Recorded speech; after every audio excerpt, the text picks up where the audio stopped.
It is another episode of Amjambo Time. Thank you for all who help us to broadcast this unique program. I want to welcome our listeners in Maine and around the world. Here are our headline stories. It has been in the news that a new shelter for asylum seekers and homeless people has opened and is operating. GP Cog's Christina Ian. And it's really exciting because that's a permanent way to take care of people that are really vulnerable and have a lot of need in our community. And the community leaders reacted to that development. Black Students' Union of the University of Southern Maine is coming together to create a safe space for them at the campus. Beyond the safe space, building a business and entrepreneurship mindset. We have their leaders on the show. If you are looking to reach out to immigrants in Maine, it works better when you go through their umbrella associations. For example, COCO Maine is the Association for Congolese People in Maine, makes a case with their recent vaccination campaign with Northern Light Hospital. As 2023 ends, Amjambo Time reflects on the current pressing needs for refugees coming to Maine.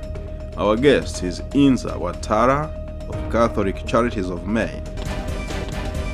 In arts,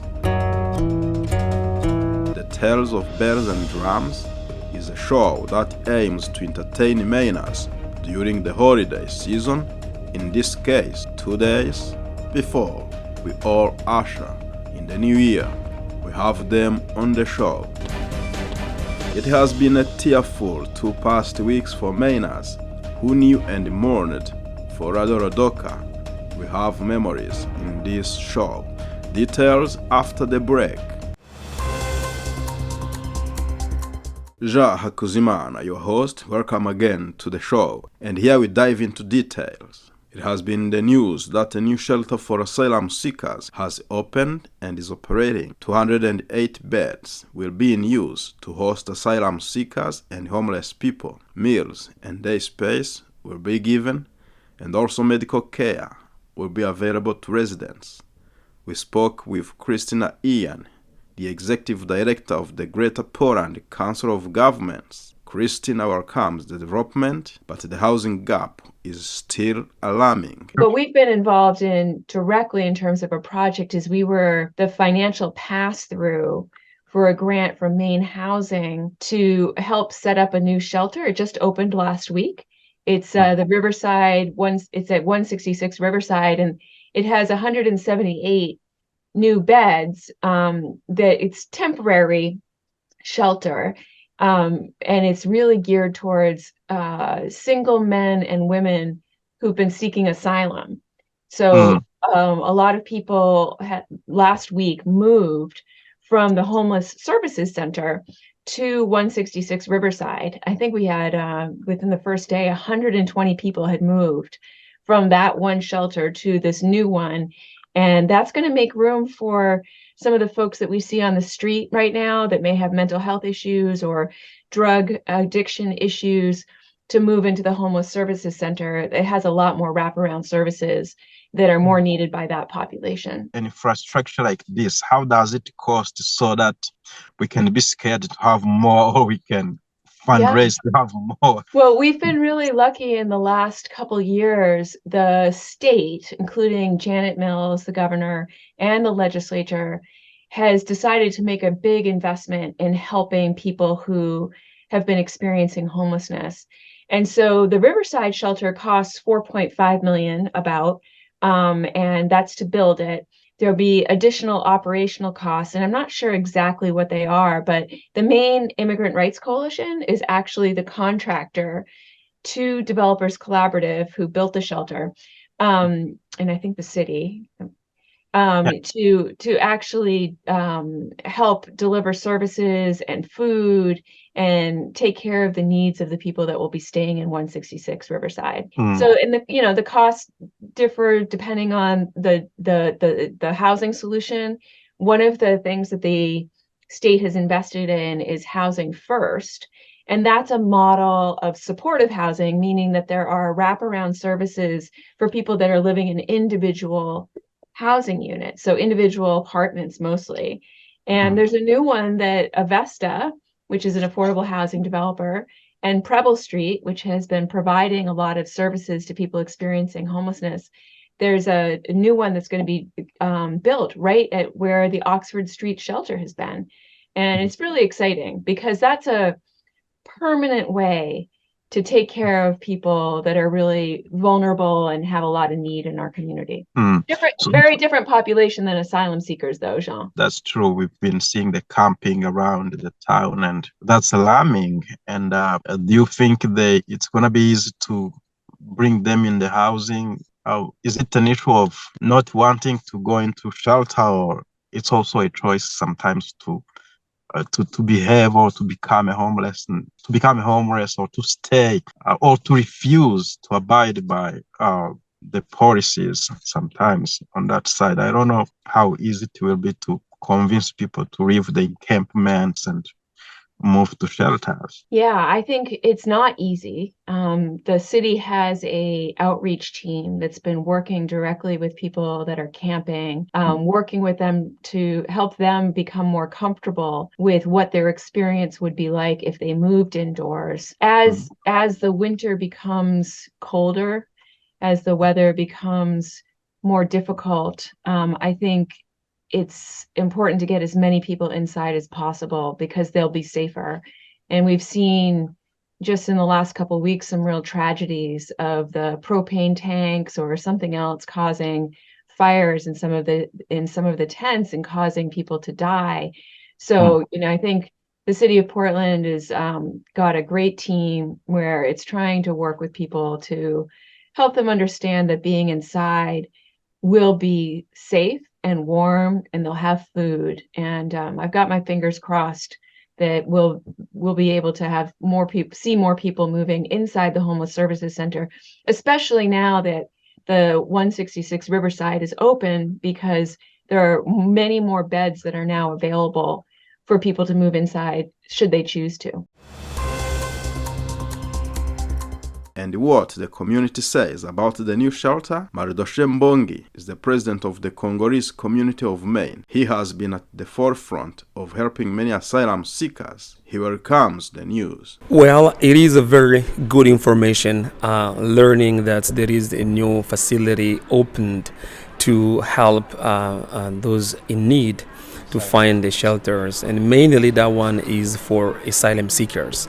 That's alone is very important because I work as a community leader with my organization, and there is a rising need in terms of housing. Ourselves, we trying to work hard to avoid this homelessness among the community, and the way to get there is to have a transitional facility that will help people from that step to the permanent housing. And having a new shelter built is an answer to this. Wow. So I heard that's going to be, in terms of food, run by Mark for these 18 months.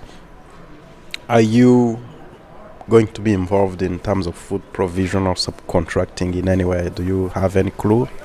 So we, Coco Maine, we have a very good collaboration and connection with Merck. And then I'm going to even disclose that Merck is our fiscal sponsor. We have done a lot, and then we still think of doing a lot with them. We have access to, or we have programs to support asylum seekers to the basic social needs, including the restorations, the food. So when times arise, we'll have with Merck a very deep conversation on how we can play our role in terms of supporting in food. How do you see housing being solved as an issue for refugees, asylum seekers, or any immigrants who is coming in Maine? It is a very critical question, housing issue. Even those of us who are here for a certain time, if you're looking for a house, it's not that easy to find one. And then moreover, for asylum seekers, immigrant populations, refugees, all of them with their different status, they are experiencing that. And then we have a program, we do the case management also, and doing that, we struggle hardly to find a housing. And sometimes it happens that you find a house, the constraint is some of the landlords, they require to have a guarantor, which is not that easy because not all of the immigrants coming forward here have either a family member or a person of reference that knows them to trust them to be their guarantor. So the guarantorship is one of the constraints when a house is found. Finding a house is difficult, and even when you find it, if the guarantor is required, that becomes much harder. Black Students Union of the University of Southern Maine is coming together to create a safe space, and more than a safe space, helping to build a business mindset. The association recently invited Black and immigrant entrepreneurs to share their experience in Maine, and Amjambo spoke to the leaders of the association. Take a listen. My name is Andy Mugisha. I am a USM student, sophomore this year, and I am majoring in economics and marketing, and I'm also the co-president of BSU. Pretty much what the BSU is pretty much just a safe space for people of culture. Any culture, wherever culture you're part of, it doesn't matter, we accept you here. The reason why it was founded is because when we were freshmen coming to this school, there wasn't a lot of representation of culture either in the African community or island community or anything like that. So what we had done is we had started a place that could become a resource for people of culture so they can use us to explore their future careers, and we can find resources for them to do better in life and find better careers in life overall. So why you feel it's important for you to learn from the guys you have invited? These guys are very important people that are in the Maine community that a lot of people are very familiar with. They know their names, they're pretty famous, but these are also people that grew up in this community like we did. And we wanted students to be inspired by that and let them know, hey, look at all these people, entrepreneurs, and all these people starting businesses here. They grew up here in the same neighborhoods we did. They made a lot happen. They worked hard for their success, and we're also just kind of, in a sense, they're giving back to us what they have learned, and we're also learning as much as we can from them. I really like that. I'm just saying, having them be here and to just show that representation that, they're up there and we can also accomplish what they're doing. I feel like having them come here can really inspire, tomorrow's leaders, and we're just very happy that they were able to make time to be here for us.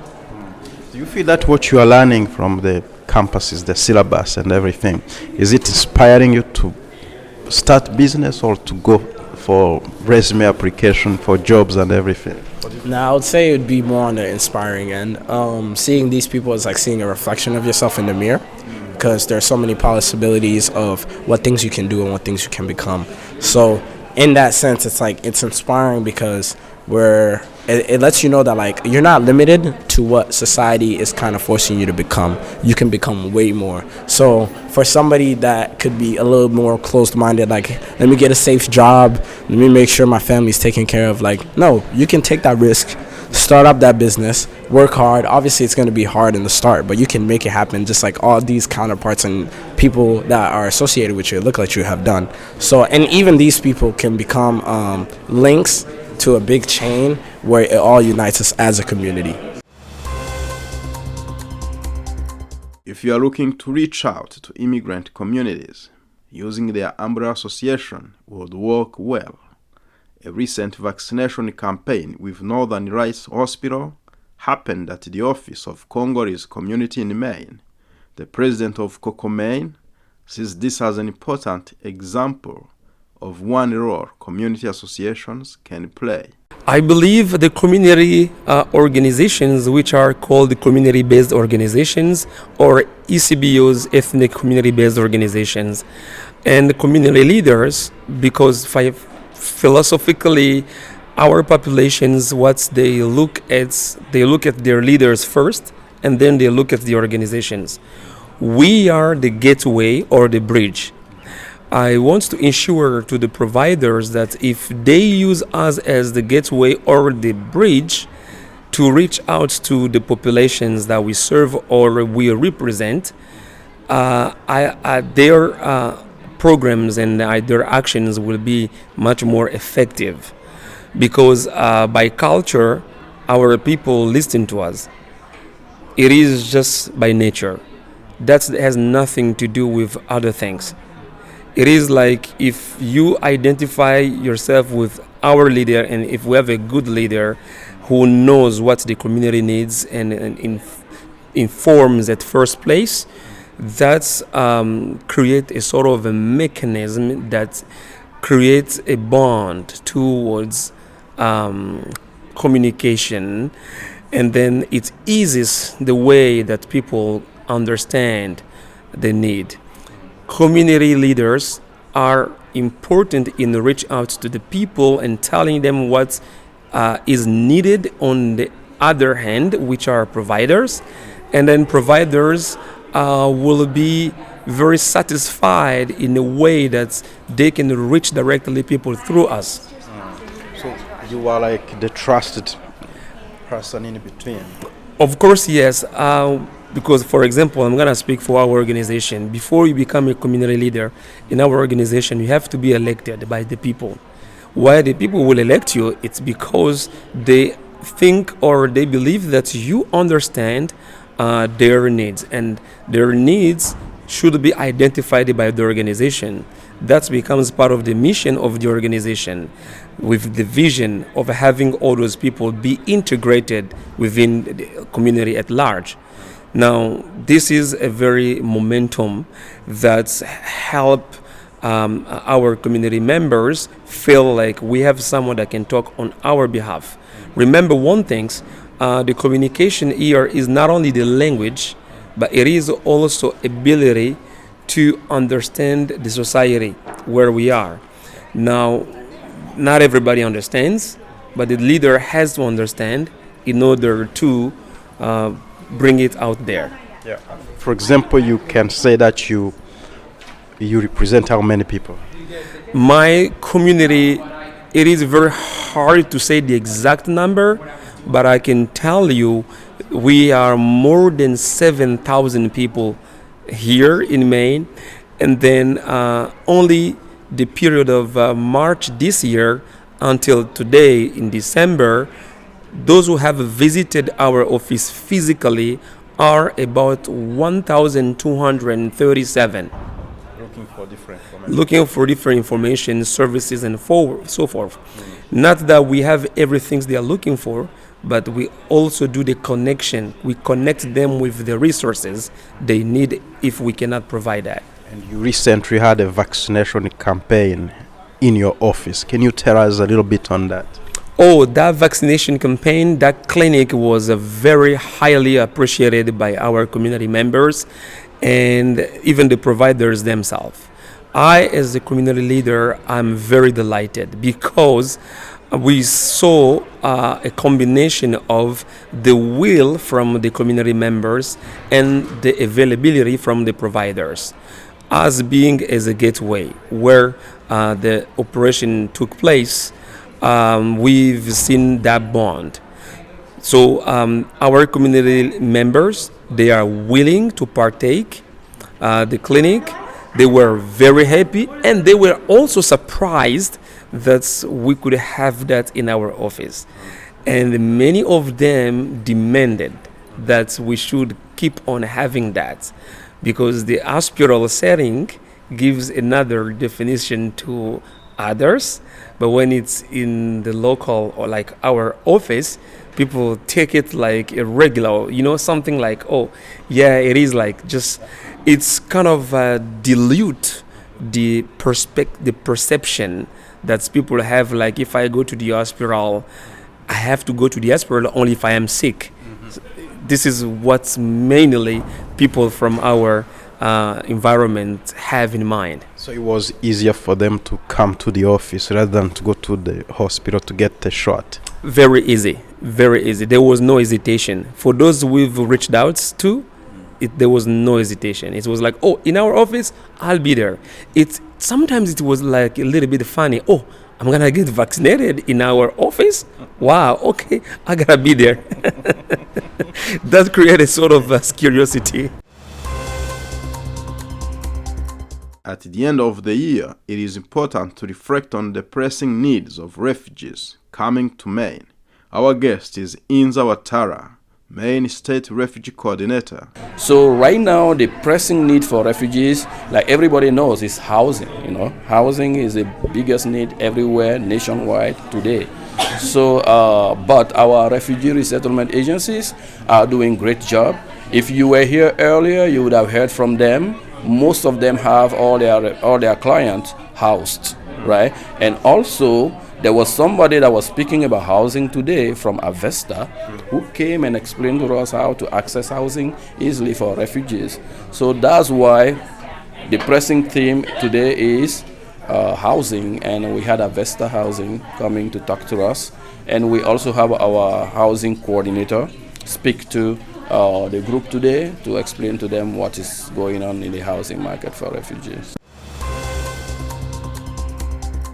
In the Arts, The Tales of Bells and Drums is a show that aims to entertain Mainers 2 days before they usher into the new year. Preparations are ongoing. My name is Maurice Habimfura, and I'm the co-founder of Ikirenga Chintore. It's a non-profit organization aiming on promoting dance and drummings from Rwanda. So we have event coming up on December 30. It's a Saturday. It's a 1-hour event, and we have dancers, professional dancers. We will be dancing and drumming and making sure we celebrate the end of 2023 and welcome 2024. How is the day set up? What is the flavor of the event? Can you tell us more? What will you be doing during that timing? Yeah, the doors are open at 5:30, and we will be on the stage at 6 p.m. And we have a good schedule. Like dancers in the beginning, we'll be starting with drumming, and we have pieces of this traditional dance. We have like Rwandan boys and girls, where we will be dancing like steps of Benimana. Benimana is a old dance that have different steps, and we have professional dancers from Rwanda. We'll be like putting together the whole schedule of the event so that everybody who will be there will be entertained. So how do you envision this in terms of culture integration? How you want people to be involved? I mean, so you are inviting people. So what can a white person expect this to interest him? How can he expect this to be of interest to him? Like people who are here from Maine, they will be experiencing that like it's a different culture. Like we celebrate life different way. Here in Maine, they have a way they celebrate life. They have a way of celebrating Thanksgiving, way of celebrating Christmas and New Year's Eve, and we are going to give them a different flavor of celebrating special events. So back in Africa, how we celebrate Umuganura, the way we celebrate weddings. So we always dance. We all play drums. So we have that flavor of celebrating things in our culture that we want to share with people up in Maine. It has been a tearful past week for the Maine community as they mourn Rado Radoka, who passed away and was laid to rest this past Friday, December 15th. Taran Ahmadov remembers Rado on the show. My name is Tarlan Ahmadov, and I am president and founder of Azerbaijan Society of Maine. But I have known Mr. Lado for many years. Since I immigrated here back in 2003, later we met each other in some of the events, community events, and I could never forget his a beautiful smile and sense of humor.